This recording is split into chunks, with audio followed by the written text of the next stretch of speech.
Hello everyone, my name is Maxim Tsenkov and I'm a PhD student working in the Barton Group at the University of Dundee. Today I'll be talking to you about some recent work on the Armadillo repeat family. Let's first introduce what Armadillo repeats are. Armadillo repeats are 41 amino acids long and are defined by a characteristic and conserved 3 alpha helical fold. This conserved fold is defined by degenerate consensus sequence, as you can see below. Armadillo repeats are organized in tandem arrays that form this superhelical domain structure, termed armadillo domains. Now, if you look at the bottom half of the figure, you'll see the inner groove, or the concave surface, is primarily contributed by helix 3 in orange, while helix 1 and 2 in green and blue respectively make up the convex surface. Widely distributed across kingdoms, they are present in many proteins involved in a myriad of fundamental cellular processes where they mediate protein-protein interactions on the concave surface. Right then, what did I want to do? Well, I wanted to explore human population variant data in the Armadillo repeat family, and in doing so, elucidate sites constrained in the population that were previously overlooked with conventional sequence analysis, and then follow up by supporting those sites with a novel and quantitative structural analysis. Let's next discuss where I retrieved the repeat annotations. I gathered all Armadillo repeat annotations from 2 sources, UniProt's SwissProt database and another large database called Interpro that integrates multiple protein signatures from many different databases. Together, I did a non-redundant merge of all annotations across the board to produce 2,270 armadillo repeats, 325 armadillo-containing proteins across 57 organisms. Next, I set out to build a multiple sequence alignment to study variation across species. What we can learn is this: evolutionary constraint sites in a multiple sequence alignment of protein homologs can provide insight into the different structural and functional pressures as determined by amino acid conservation. Now, in our group, we have used GelView, a resource developed in the Barton Group to visualize, edit, and analyze multiple sequence alignments.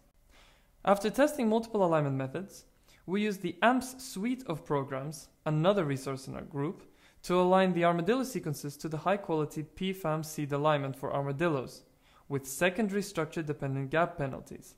Now, in doing so, we heavily penalize insertions within the helices, as denoted below the alignment. This is something other alignment methods have struggled. Now, if we look above the alignment, we can see there are these conserved positions in green, as recognized in literature, and in red are the conserved positions in the alignment. As since we recapitulate majority of the positions in literature, we're confident this is a high-quality alignment. So far, I have shown you what we can learn by studying across species, something that's been done for decades when studying a protein family. But we had one question in our group, which was this: is variation within a single species, such as humans, the same as across species? And the plot on the right shows the distribution of missense variants per human residues in all PFAM sequences. And the figure shows how most human sequence residues in PFAM domains have 0 variance. And so the variant data is still too sparse to provide a comparative picture of genetic variation between individual protein residues in the proteome. So, how do we tackle the issue of variant sparsity? Well, recent work in our group incorporated human population variant data from the Genome Aggregation Database, or GNOMAD, into conventional sequence analysis across all PFAM families. GNOMAD, I should say, is a database containing human genome sequencing data from healthy individuals with no known disease phenotypes. And this approach lets us aggregate variants at an alignment column level instead of a residue level, thus boosting the statistical power of the variant analysis. Now, if you remember this plot from before, it shows how most human sequence residues in PFAM domains have 0 variance. On the right, however, this figure demonstrates how we overcame the sparsity problem of individual sequence by family aggregation, resulting in a higher number of variants at equivalent positions or columns of a multiple sequence alignment. To further boost the power of our analysis, we decided to focus on repeat families, like Armadillo repeats I'll talk to you about today, since repeats present many more copies than any other domain within a single species. Now, once the variance sparsity problem was solved, we wanted to understand the relationship between sequence variation across species, including human, and sequence variation within a single species, in this case, human. Using this example to demonstrate the key findings in the McGowan et al. Work in our group, sites under selective pressure in the human population, highlighted in red, highlight the same positions with structural and functional importance that dictate domain evolution as observed in protein residue conservation, as you've seen in the multiple sequence alignment, as you can see here in red. Now, let's explore this relationship in Armadillo repeats. On the x-axis is the Schenken divergence score percentile rank, which is the measurement of amino acid conservation in our alignment. On the y-axis is the missense enrichment score, measuring how an alignment is enriched above the regression line or depleted below the regression line for missense variance relative to other positions in the alignment. Each data point here represents a single column in the alignment. And as proof of concept, we decided to first explore and understand the conserved positions on the far left. The majority of the conserved and missense depleted sites, or CMD in blue, they actually make up the hydrophobic core that runs the full length of an armadillo domain. In red are the positions that are also conserved, but counterintuitively have more variance than expected. When you study these sites for the variance making them up, we observe that they are in fact enriched for conservative mutations, thus indicating that these sites evolve within a pool of amino acids with favorable physicochemical properties. Now let's look at the unconserved positions, which you may think is quite odd, because in a conventional sequence analysis, unconserved positions in an alignment are often disregarded as unimportant, since they appear not to be evolutionarily constrained. However, previous work by McGowan et al.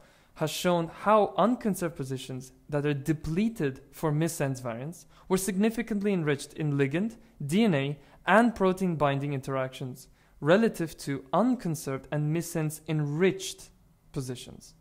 Now let's look at the Armadillo family. If you look at the unconserved positions depleted for missense variance, we see two things.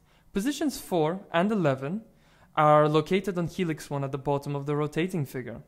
And these sites may actually have a structural role, since they're buried. While the other three unconserved and missense depleted sites, they may be involved with protein-substrate interactions, since they're residing on helix 3 of an armadillo domain, which may be recognized as binding specificity sites since they're depleted for missense variance. This differentiates them from other unconserved sites. Now that I've demonstrated what we can learn from the sequence and variant analysis by sampling a handful of three-dimensional structures, we wanted to take it further by supporting these highlighted sites with a comprehensive and quantitative structural analysis. In order to obtain the most accurate structural representation of the repeat family, we combined all features from hundreds of unique repeat structures retrieved from the PDBE. Armadillo domain contacts will be visualized in the form of a contact map here, you can see on the right, to identify all residue pair contacts in a structure. Now, protein-protein interactions were studied by aggregating structural features on a column basis to better understand how armadillo repeats interact with protein substrates. Let's look at the intra-domain contacts. I retrieved 257 PDBE structures for 265 armadillo repeats supported by at least one structure. I initially split my data for intra-repeat contacts within a repeat to look at interactions that are involved with the fold of the armadillo repeat in isolation. In this contact map, you will see how each cell is shaded according to the absolute number of armadillo repeats that support that interaction. And since I was interested in the most frequent interactions, the bar plots above and to the right of the contact map represents the number of positions a site interacts with, termed as contact numbers. And the structures on the right show two views of the positions that have the highest intra-repeat contacts. Followed up by doing the exact same thing, but for inter-repeat contacts, to study the residue interactions between repeats. Again, I counted the contact numbers and visualized them again in structure. And now, with this structure information, I combined intra and inter-repeat contacts, visualized here in gray. I referred back to the positions highlighted from the sequence and variant analysis and only visualized the classified positions that agree with my structure analysis. And here you can see majority of the conserved sites have high contact numbers, meaning my analysis earlier stands true. But most interestingly is this unconserved position 4, constrained in the population, is supported by the structural data as having high number of contacts. Thus, we learn about this novel site which may have a key structural role in the armadillo domain. Lastly, I looked at the protein substrate data processed in the same manner to understand where, on the armadillo repeat, do the bulk of the protein substrates interact. On the far left, colored with a red gradient, visualizes where the bulk of the protein substrate interactions are located on the armadillo domain. To the right of it, we see the positions that we have inferred in our sequence and variant analysis. And in blue are the CMD or conserved missense depleted sites, which may be important for binding affinity, whereas the UMD sites may be binding specificity sites involved with protein substrate recognition. We see an example, cropped example, armadillo domain, interacting with a protein substrate, showing how and where a single substrate interacts with residues on the concave surface, where we colored the classified sites depleted for missense variants. Right then, what did we learn today? Well, as proof of concept, the hydrophobic core is made up of these conserved and missense depleted sites with high contact numbers. And then, followed up, we have this novel missense depleted site, specifically position 4, also having high contact number, which could have a novel structural role. We also learn about the conserved and missense enriched sites, which are actually enriched for conservative amino acid variants. And then on the concave surface, specifically in helix 3, we have two subsets of residues. First, we identify conserved polar sites, which are depleted in the population, but they're enriched for substrate binding. And then also on the unconserved set of residues, the variant analysis has identified potential substrate specificity binding sites again because they're depleted in the population. And together, they're involved with substrate binding, likely a dual role.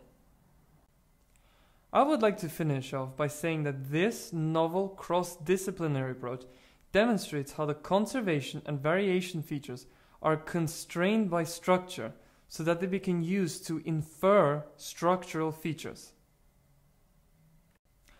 I would like to thank Jeff and Stuart for helping and mentoring me during my PhD, Javier for curating the work in parallel, and Thibaut for his early insight in the work of Armadillo repeat family.